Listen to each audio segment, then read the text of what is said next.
Bonjour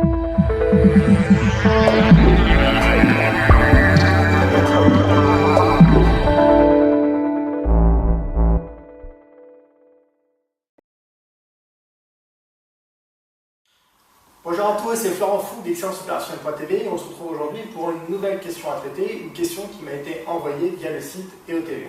Alors la question qui se pose aujourd'hui, c'est comment arrivez-vous à coacher les cadres qui savent tout sans jamais se remettre en question? Alors la réponse est ultra simple, c'est que vous n'allez jamais tomber sur un cadre d'ailleurs ou une personne quelle qu'elle soit qui demande à se faire coacher sans et qui en même temps ne souhaite pas se remettre en question.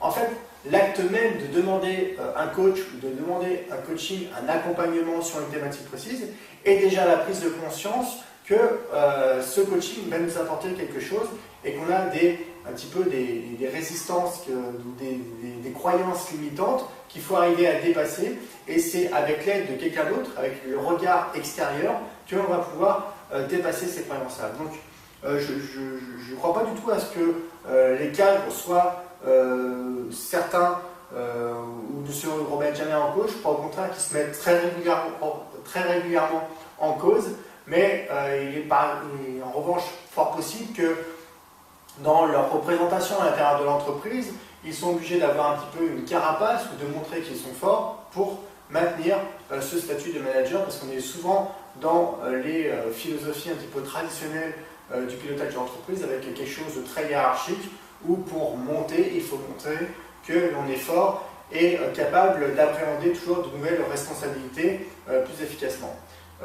Voilà. Mais sinon, je pense que les grands cadres comme les employés ont tout autant de doutes sur la mise en place de leur pratique au quotidien, du management ou de leur pilotage, de leur poste de travail, puisque un manager comme un employé a également un poste à occuper avec des choses très opérationnelles à gérer au quotidien.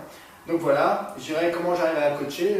Bien souvent, les personnes que je coach sont en attente de conseils de ma part, donc c'est relativement facile de les aider et de les accompagner, et je prends toujours beaucoup de plaisir à les accompagner. D'ailleurs, j'ai jamais eu encore le cas d'un manager qui était venu pour me demander, ou même d'un consultant ou de quelqu'un que ce soit qui m'ait contacté pour demander un coaching et puis que derrière n'écoute pas ou du moins n'entende pas les propositions que je lui fasse par rapport à la problématique qu'il avait rencontrée.